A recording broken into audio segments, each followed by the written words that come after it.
저하고 이호 목사님하고 김종철 집사님하고는 어느 집으로 가게 됐어요. 차부터가 만만치 않았습니다. 벤츠였어, 벤츠. 그리고 이제 탔어요.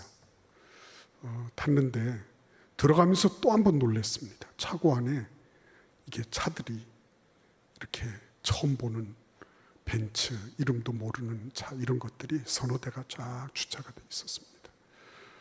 순간 제 마음속에 불편한 마음이 확 밀어닥쳤어요. 그림이 이게 아닌데, 그림이 가서 좀 모기도 만나보고 이렇게 쭈그리고 앉아서 응가도 해보고 그러고 싶었는데 이게 아닌 거예요. 그래서 우리 가운데에는 모기장 준비하신 분도 있고요. 그 다음에 물이 안 좋다는 말을 들으시고 샤워기 필터도 준비해 가신 아주 용의주도한 그런 분도 계셨어요. 그런데 또 그런 분들은 가보니 이게 샤워기 필터를 가져갔는데 아예 샤워 이 호스 자체가 없어요. 이거 뭐 어떻게 이렇게 할 수 있는 것 자체가 없는 겁니다. 그런데 저희는 가서 이렇게 딱 보니까 5성급 호텔 저리 가라. 5성급 호텔. 저는 막 우리 일양한테 미안하기도 하고 목사라서 저런 데를 갔나 싶기도 하고, 나 원래 이런 그림이 아닌데 왜 이렇게 됐을까 싶기도 하고요. 그래, 내가 기도가 부족해서 그렇지, 내 탓이오 내 탓이오 막 이러면서 2층 제 방으로 갔다가 나왔어요. 나왔는데 그 응접실 있는 곳에 그 주인 네 분이 앉아 계시더라고요. 그래서 그때부터 얘기가 됐습니다. 저는 좀 이렇게 좀 불편한 그런 마음도 있었고, 지금 뭐 불을 과시하자는 건가 이런 마음도 있었고 그랬어요. 근데 그게 아니었습니다. 그분들이 이렇게 쭉 소개를 하면서 그러면서 그 아들 사진을 보여줬습니다. 2남 1녀가 있는데 그 큰아들이 벌써 결혼을 한 거예요. 24살인데 결혼을 하고 아기가 있는 거예요. 근데 이제 그때부터 뭔가 대화가 뭔가 이렇게 끊어지고 이어지고 이렇게 했어요. 그러면서 하시는 말씀이, 작년에 본인들은 싱가포르나 호주로 이주해 가려고 생각한 적이 있었다 그랬습니다. 왜 그러냐 그랬더니 그 아들, 이남 1녀의 장남 아들이 24살로 하늘나라로 간 거예요. 하늘나라로. 근데 그런 얘기를 할 때 벌써 이 두 분의 눈망울에 눈물이 그득한 거예요. 눈시울이 이렇게 붉어지면서. 제가 감히 왜 하늘나라 갔습니까? 뭘로 돌아갔습니까? 이 소리를 못 하겠더라고요. 그러면서 자기들의 그 아픈 마음들, 이런 거를 이렇게 토로하는 거예요. 그때 하나님께 제가 기도했죠. 주님, 내가 인도네시아 말 까먹은 지도 오래됐는데 하나님, 내가 좀 잘 듣게 해주세요. 또렷하게 들리기 시작하는 겁니다. 또렷하게. 큰 회사를 운영하고 있었습니다. 자기 가족 회사예요. 가족 회사고, 이게 뭐 주식 뭐 이런 게 해서 된 게 아니라 자기들만의, 오롯이 자기들만의 회사고요. 그리고 발리와 이 모든 이 지역에다가 이 건자재, 특수 건자재를 공급하는 그런 일을 하시는 그런 사업자였습니다. 규모도 어마어마하고요. 그리고 굉장히 아주 딱 보면 그냥 거부다 싶을 정도로 그런 느낌이 확 들었어요. 그런데 중요한 거는, 그거는 겉모습이었죠. 겉모습이었어요. 그 아들이 하늘나라로 떠난 이후에 이분들의 삶은 완전히 다 무너진 거죠. 그리고 실체를 보게 된 거죠. 실체. 그 실체를 본 거를 이렇게 표현했습니다. 제가 이제 초대해줘서 고맙다고 그랬죠. 그러면서 여러분도 내가 한국으로 초대하겠습니다. 언제든지 오십시오. 그랬어요.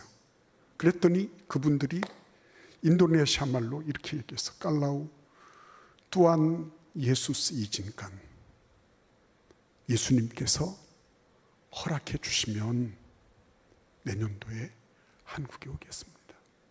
그랬어요. 예수께서 허락해 주시면. 네. 아들 떠난 후에 이 모든 것들이 하나님이 허락해 주시지 않으시면 있을 수 없다는 거.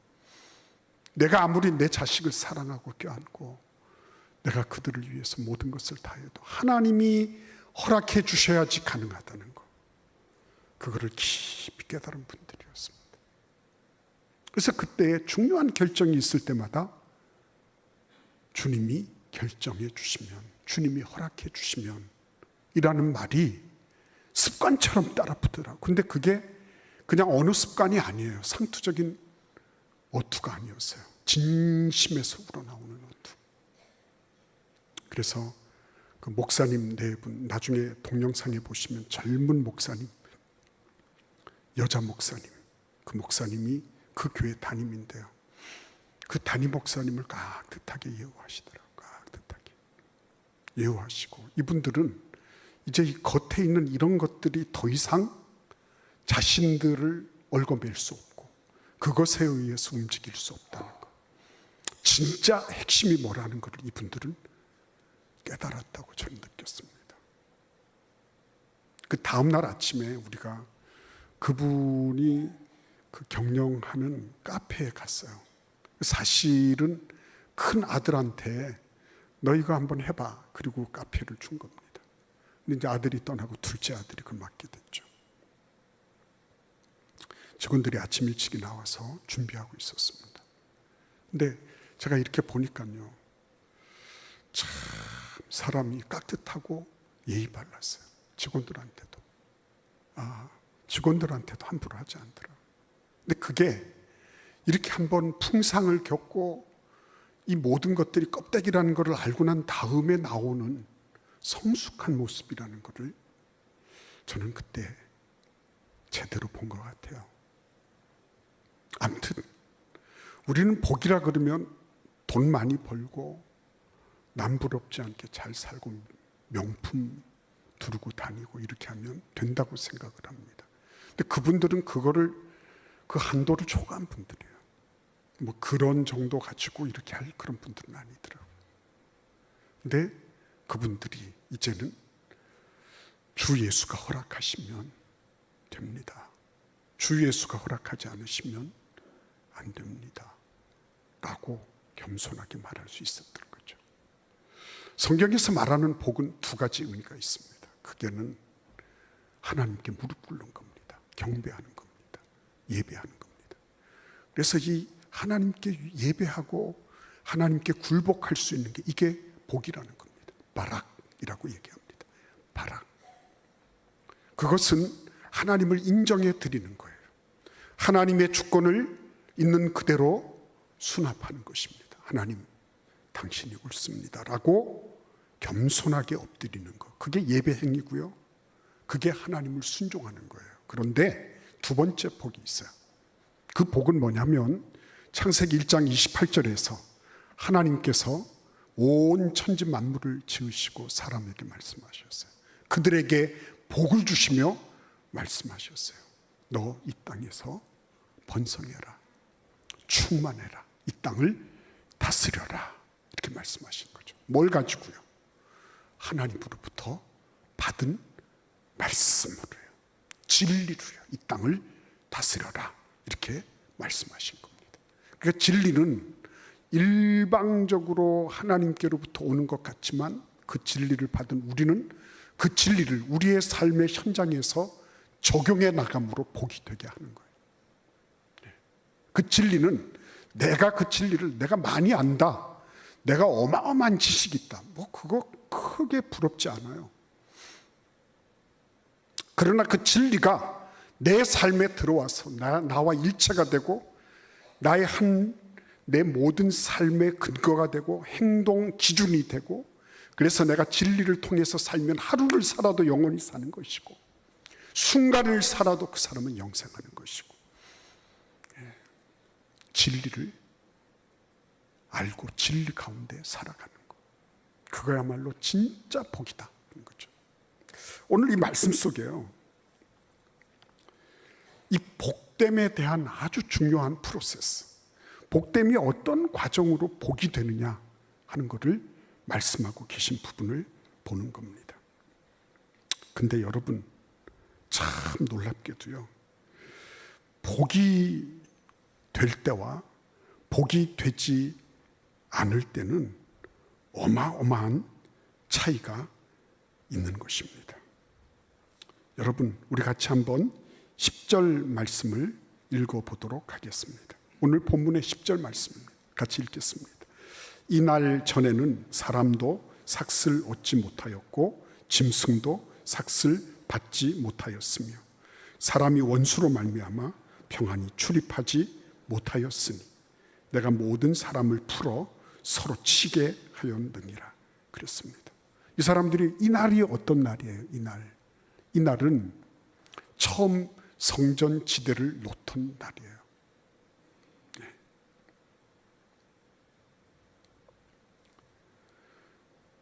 그래서 성전 지대를 놓았는데요, 16년 동안 아무런 진전이 없었습니다. 학개 선지자를 통해서 하나님이 성전을 짓게 하셨는데 16년 동안 벽돌 하나도 제대로 쌓아놓지를 못했습니다. 그래서 결과가 뭐죠? 사람도 삭슬 얻지 못했다. 이랬지만 수고의 보람이 없는 것입니다. 짐승도 삭슬 받지 못했어요. 피조세계, 이 심지어는 이 자연계도 복을 받지 못했어요. 예. 그들도 열심히 돌아다니고 뭔가를 했지만 인간이 이렇게 다 파토를 났으니까, 그러니까 그들도 복을 받지 못했습니다. 헛수고한 거죠. 16년 동안 그들은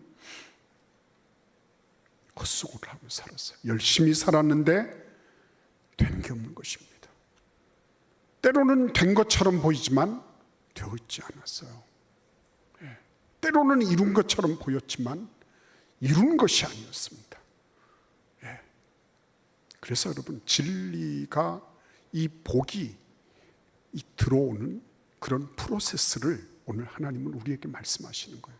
복이 되려는 삶은 어떤 삶일까 하는 거죠. 맨 먼저 오늘 하나님께서 계속적으로 반복하고 계신 게 뭐죠? 여호와의 말씀이니라.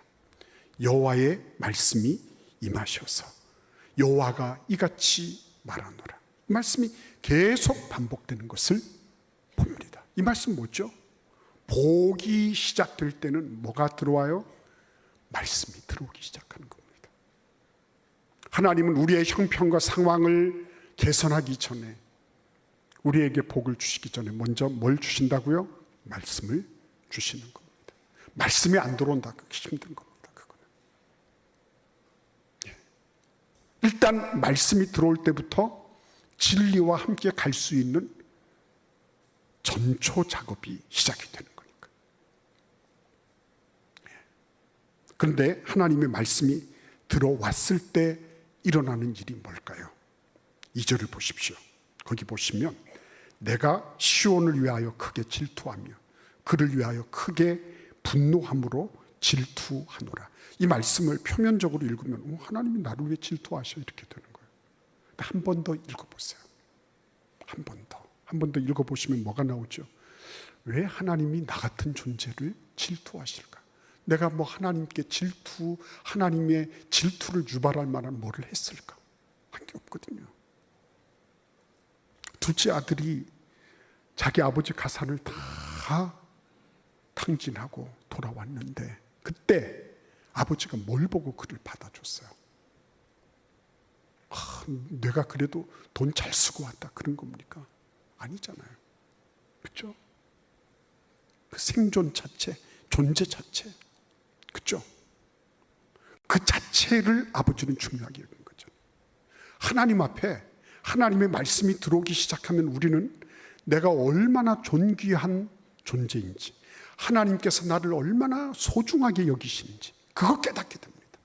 그래서 말씀 앞에 있는 사람들은요, 자기의 자존감이 거룩하게 높아져요. 뭐 이렇게 남들에게 비교해서 거들먹거리고 나는 이 정도다 이런 정도가 아니고요. 하나님 앞에 진짜 자신의 자존감, 내가 얼마나 하나님 앞에 소중한 존재이길래 하나님이 나를 질투하실 정도로, 나의 사랑이 다른 어떤 곳으로 가는 것을 하나님은 막 질투하실 정도로 그렇게 내가 하나님 앞에 소중한 존재일까? 이 극단적인 표현이 뭐죠? 그게 바로 십자가잖아요. 나를 얼마나 사랑하셨길래 하나님은 그의 아들의 생명을 나의 이 죄값으로 내놓으실 정도가 됐을까? 이거 깨닫는 거죠. 말씀이 열리기 시작하면 내가 하나님 앞에 이 부족한 죄인이 내가 무엇이간데 하나님이 나를 이렇게 귀하게 여기시나, 참 고개를 들 수 없는 그런 자기 자신에 대해서 하나님이 나를 보시는 그 눈으로 나를 볼 수 있도록 하나님이 눈을 열어주시는 것입니다. 이 눈이 열려야지 그리스도인이 되는 거예요. 안 그러면 날마다 비교하고요, 날마다 조금만 뭐 하면 삐지고요, 돌아지고요, 뭐 이런 거를 조금의 어떤 여유도 없이 그렇게 살아갈 수밖에 없어요. 내 논리, 네 논리 따지게 되고요. 그렇게 될 수밖에 없어요. 그러면 세상하고 다를 게 아무것도 없는 거죠. 내가 존귀하게 여김을 받고 있다는 거, 그걸 알아야지 여유가 생기고요, 품도 넓어지고요. 그래, 그럴 수 있어. 이렇게 이해할 수 있는 거예요. 그래야지 그리스도인이에요. 네. 네가 나도 너만큼은 해. 우리 한번 해볼까? 아직 모르는 거예요. 그거는 그리스도를 모르는 거고요. 그런 분들은 종교 활동하고 있는 거예요. 근데 두 번째를 보겠습니다. 복이 될 때 나타나는 아주 놀라운 장면이 있죠. 3절에 보시면 내가 시온에 돌아온다 그랬어요. 하나님 그 전에 떠나가 계셨다는 거죠. 돌아와서 어떻게 됩니까? 예루살렘 가운데서 거하리니 예루살렘에 주석하시겠다. 그곳에 임재하시겠다. 그곳에 임석하시겠다. 이렇게 말씀하십니다. 그렇죠? 여러분, 굉장히 중요한 거예요. 하나님께서 내 마음에 주석하시겠다. 내 마음에 임석해 계시다. 이게 복수론의 두 번째예요. 말씀이 들어오고요. 그래서 그 말씀을 통해서 내가 하나님 앞에 얼마나 소중한 존재인지, 하나님이 나를 얼마나 존귀하게 여기는지를 알고요. 그래서 내 마음속에 그분을 영접하고 내 마음 중심 보좌에 그분이 계시도록, 주석하시도록 이렇게 열어드리는 겁니다. 자, 그러면 나타나는 게 뭐죠? 거기 보시면 예루살렘은 진리의 성읍이라 일컫겠고 만군의 여호와의 산은 성산이라 일컫게 되리라. 이렇게 말씀하십니다. 예루살렘은 그전에는 어떤 성이었어요? 그냥 예루살렘이에요. 자연적인 성이에요. 그거는 자기들끼리 둘러나온 성이에요. 시온산 그냥 자연이 만들어 놓은 산이에요. 그런데 하나님이 돌아오셔서 주석하시면서 예루살렘은 의미를 달리하게 됐어요. 격을 달리하게 됐어요. 그냥 몸뚱이 하나로 살아가는 자연 정도가 아니라 그 자연인이 영원한 생명, 영원한 진리를 입게 된 거예요. 진리의 성읍이라 일컫게 되겠다. 그렇죠? 그리고 그 산은 거룩한 산이라 일컬어질 것이다. 왜 이렇게 됐을까요? 마음 중심에 하나님이 임석해 계심으로 일어나는 일이 뭐죠? 다스림을 받는 거잖아요. 하나님의 다스림을 받는 거. 진리의 말씀을 따라 다스림을 받는 거예요. 내가 진리의 말씀을 따라 다스림을 받을 때 그때부터 일어나는 일이 뭐예요? 내가 살고 있는 그곳이 진리의 가정, 진리의 성읍이 되고요.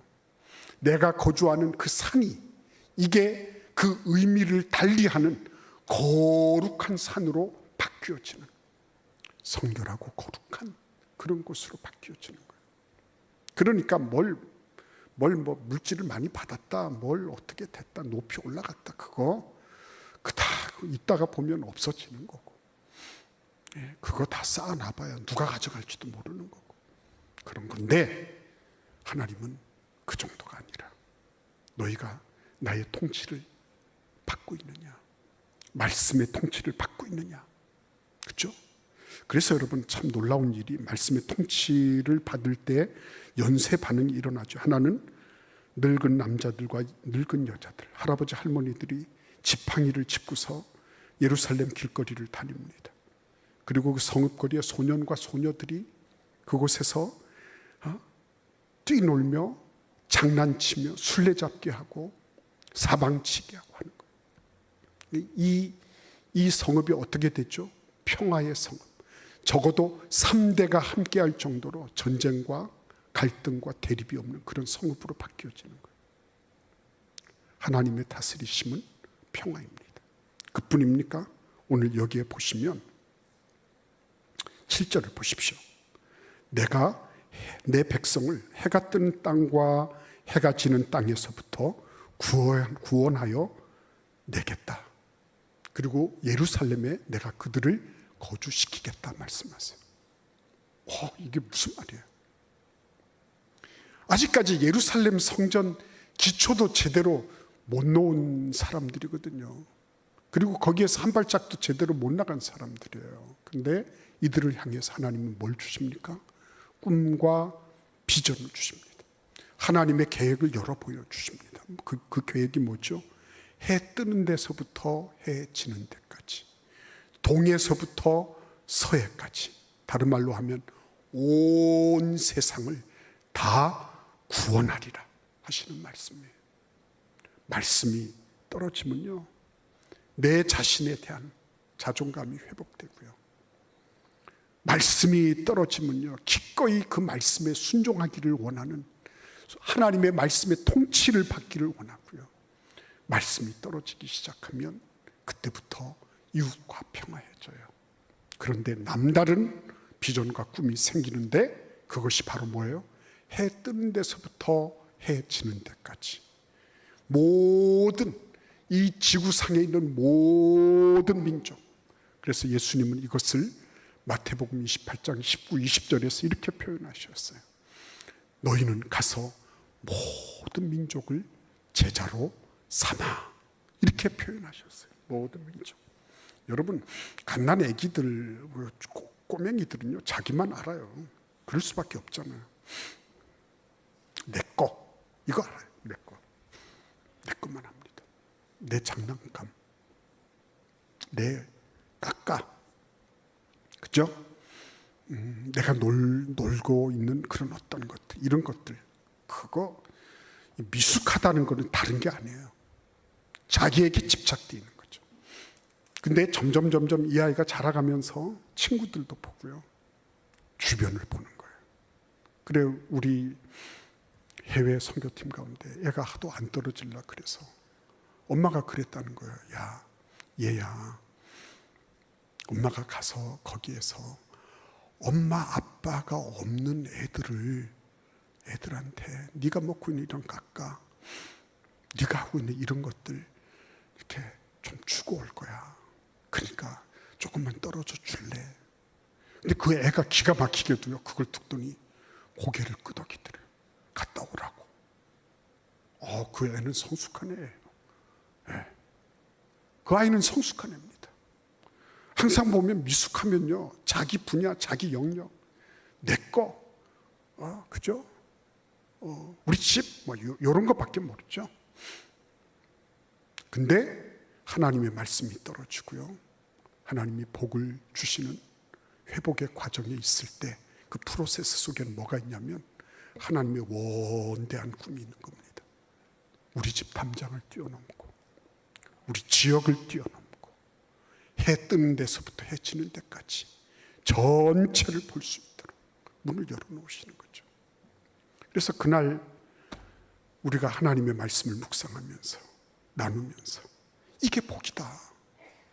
우리가 모든 게 다 만족스러워서 복이 아니라 주님의 진리의 말씀 때문에 그 말씀을 이행하기 위하여 불이익도 당하고, 내가 휴가 갈 거 못 가고, 내가 할 수 있는 이런 저런 것들을 뒤로 밀쳐놓고 이 선교의 발걸음에 함께 할 수 있게 되는 거, 이게 복이다. 진짜 이게 복이다. 당장에는 마이너스인 것처럼 보인다. 당장에는 손실인 것처럼 보인다. 그러나 나중에 봐라, 내가 지금까지는 이방인 가운데 저주가 되었다. 부담이 된 존재였어요.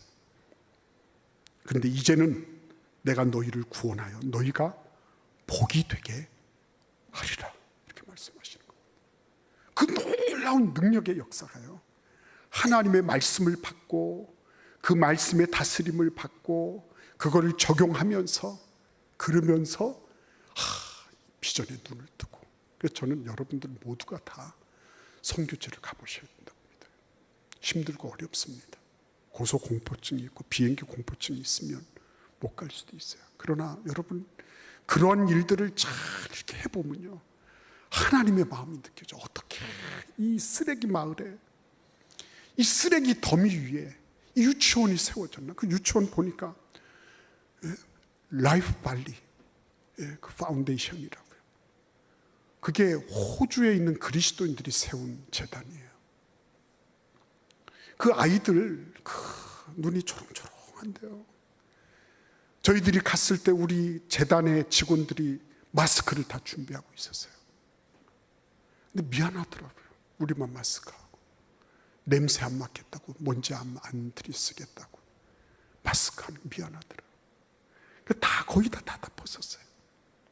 다 벗는데 이게 참, 나중에는 이제 코가 마취가 돼서 괜찮았지만, 그 아이들한테 이렇게 가서, 얘네들은 365일 24시간 그 냄새하고 함께 사는 거예요. 걔네들이 뭘 잘못해서, 걔네들이 얼마나 엄청난 죄를 지어서. 우리는 샤워기 필터를 가지고 가야 될 그런 물 상태인데, 그 쓰레기 더미, 못 사는 나라 쓰레기에서 뭔가를 건져서 돈을 벌겠다고 하는 게, 그게 얼마나 비참한 노릇이에요. 근데 동시에 나는 하나님 앞에 뭘 했길래 이런 은혜를 주시나.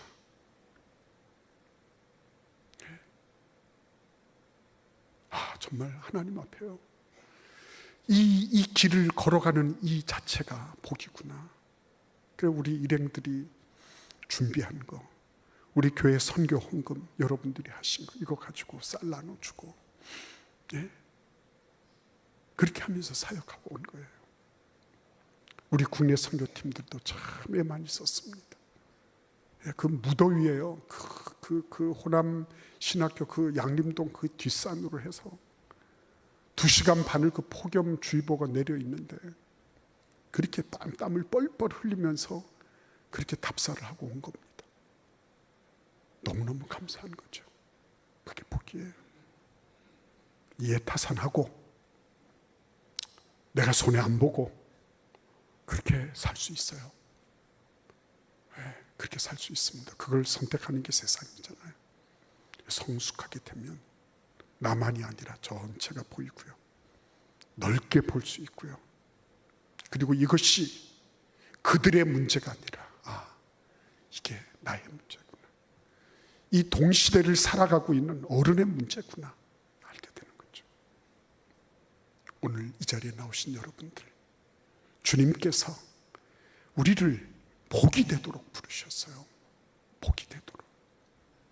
하나님께서 우리를 그냥 너희들대로 살다가 가라가 아니라, 너희들이 살면서 뭔가 의미 있는 삶, 뭔가 영원한 것에 변화를 일으킬 수 있는, 그죠, 영원한 그런 진리를 걸어가는 삶, 그런 삶 살라고 우리를 부르신 거죠. 하나님은 우리의 반응을 기대하고 계신 겁니다. 걱정하지 마세요. 교회가 큰 게 없어서 우리나라가 이렇게 된 게 아니에요. 미국에 몇만 명 모이는 휴스턴 락키츠 구단이 7만 명, 8만 명 모이는 그 구단을 교회가 인수해서 했어요. 얼마나 영향력이 있는지 모르겠습니다. 이 사람들이 제사를 안 지내서 회당이 없어서 이렇게 된 거 아니에요. 진리를 적용하는 그 한 사람이 있으면 되는 겁니다. 오늘 우리 같이 기도하기를 바라요. 하나님, 내가 바로 이 복이 되는 사람이 되게 해 주옵소서. 우리 집이 복이 되는 사람이 되게 하여 주옵소서. 말씀의 회복이 있게 하여 주시고 말씀의 통치를 받게 하여 주셔서 자신과 이웃과 전 세계를 향해서 책임 있는 존재로 살게 하여 주옵소서. 이 시간 잠시 동안 하나님 앞에 기도하시겠습니다.